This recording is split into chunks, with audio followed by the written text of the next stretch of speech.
Assalamualaikum warahmatullahi wabarakatuh.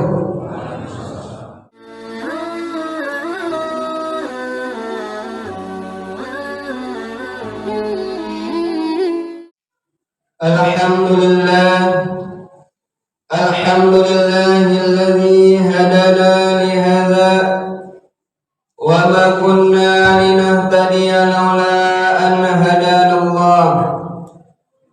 Man yahdihillahu fala mudilla lahu wa man yudlilhu fala hadiya lahu.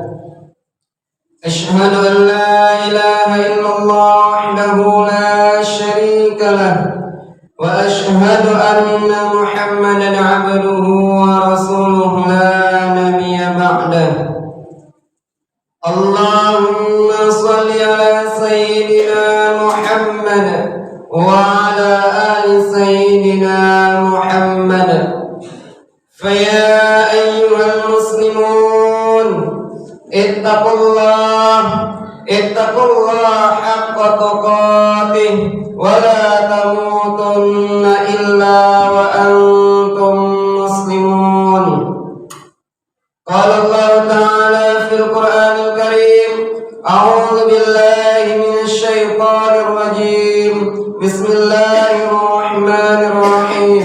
Ya ayyuhalladzina amanu taqullaha haqqa tuqatih wa la tamutunna illa wa antum muslimun.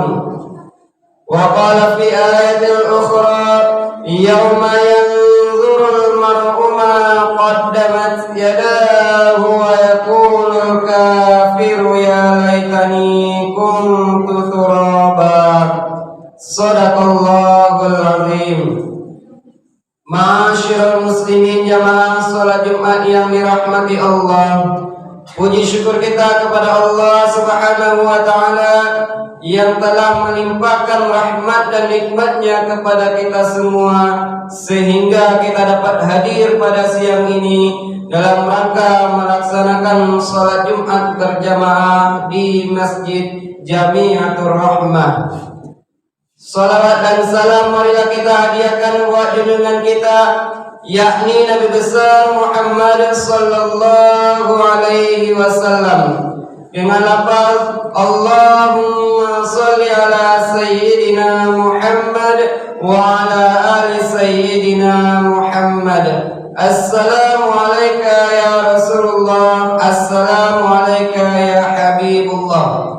Semoga dengan memperbanyak salawat kepada Nabi kita mendapatkan syafaatnya di yaumil akhir kelak. Amin amin ya rabbal alamin. Ma'asyiral muslimin jamaah salat Jumat yang dirahmati Allah, marilah kita senantiasa meningkatkan ketakwaan kita kepada Allah Subhanahu wa taala, yaitu dengan menjalankan segala perintahnya dan meninggalkan segala larangannya.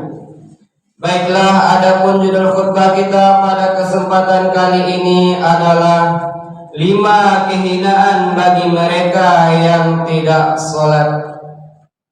Sama-sama kita ketahui, sholat adalah ibadah yang paling penting, puncak ibadah yang ada dalam ajaran Islam. Saking pentingnya dalam keadaan sakit, sholat wajib dilaksanakan. Bahkan dalam kondisi perang sekalipun, sholat wajib dilaksanakan. Nah, pada kesempatan kali ini kita akan membahas tentang 5 kehinaan bagi mereka yang tidak sholat. Yang pertama dari kehinaan bagi mereka yang tidak sholat adalah mereka lebih sesat daripada binatang. Kenapa Allah katakan mereka lebih sesat daripada binatang? Karena mereka Allah beri akal tetapi tidak patuh kepada Tuhannya.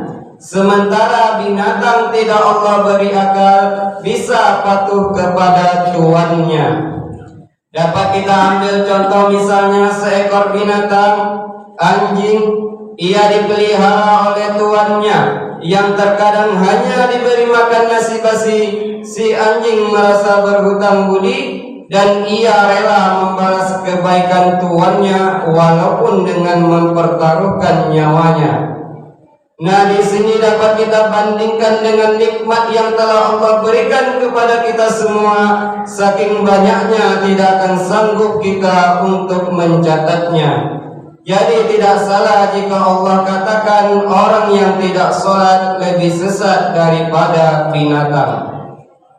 Allah berfirman di dalam surah Al-A'raf ayat 179, "Walaqad zara'na li jahannama katsiran minal jinni wal ins, lahum qulubun la yafqahuna biha, wa lahum a'yunun la yubsiruna biha, wa lahum adhanun la yasma'una biha, ulaika kal an'am bal hum adall, ulaika humul ghafilun."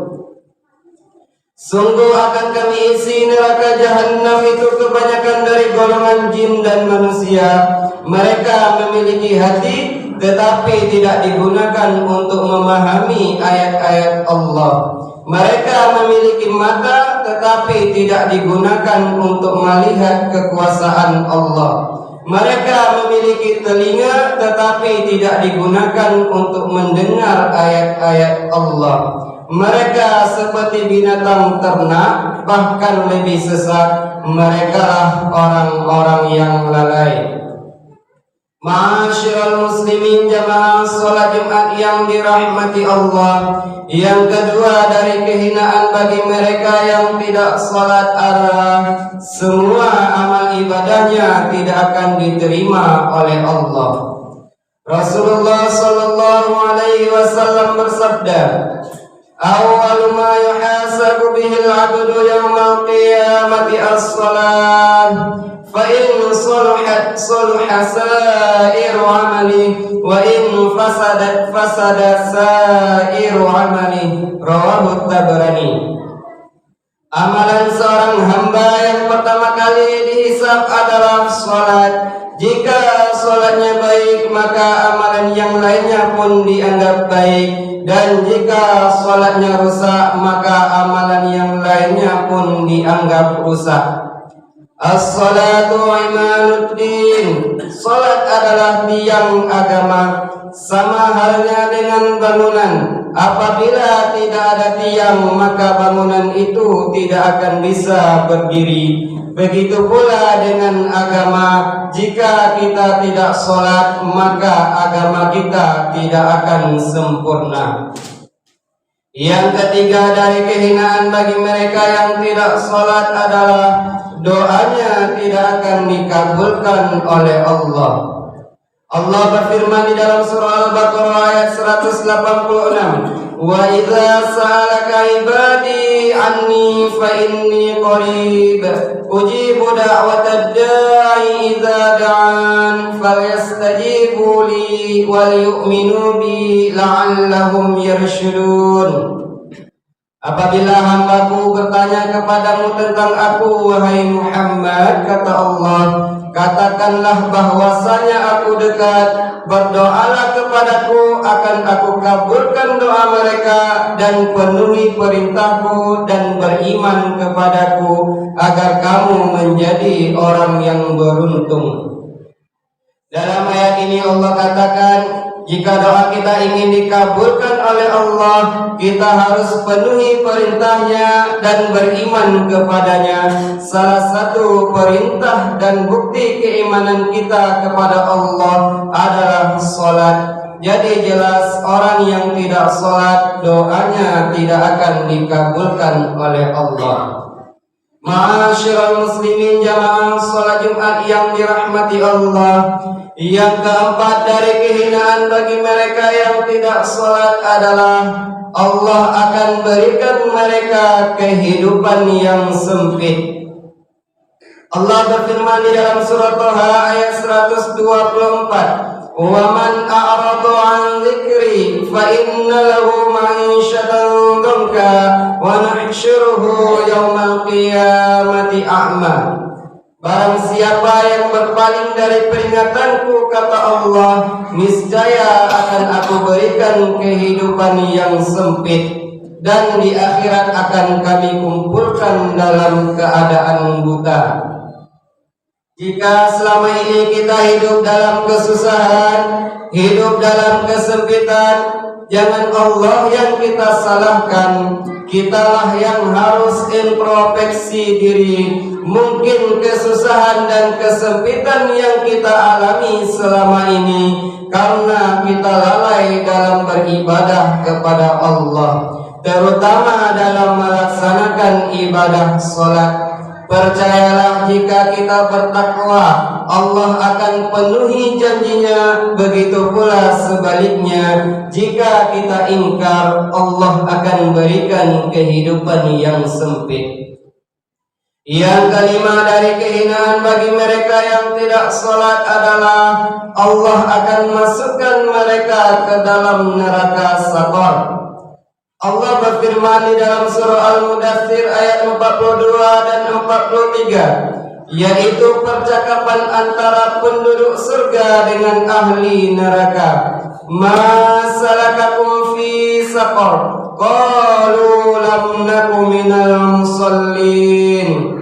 Penduduk surga bertanya kepada ahli neraka, wahai ahli neraka, apa yang menyebabkan engkau sampai masuk ke dalam neraka Saqar?